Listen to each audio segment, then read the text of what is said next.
আসসালামু আলাইকুম। এখন আমি রান্না করে দেখাবো মুরগির মাংসের ঝাল ঝোল ভুনা রেসিপি।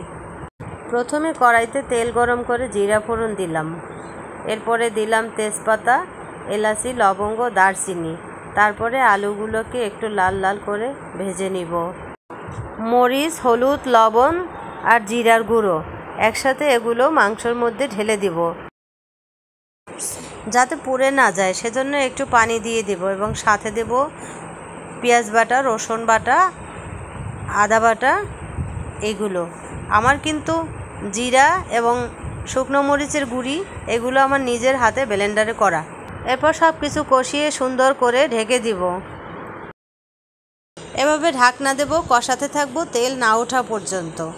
তেল উঠে গেলে আমরা তারপরে একটু পেঁয়াজ দেব, তারপরে আবার সুন্দর করে কষাবো, যেহেতু আমি কিন্তু আগে পেঁয়াজ দেইনি যাতে মাংসটা ভেঙে না যায়। তারপর সুন্দর করে কষিয়ে তেল উঠে গেলে আমি ঢাকনা দিয়ে পরে সুন্দর করে ভালোভাবে কষানো হলে গরম পানি দিয়ে দেবো।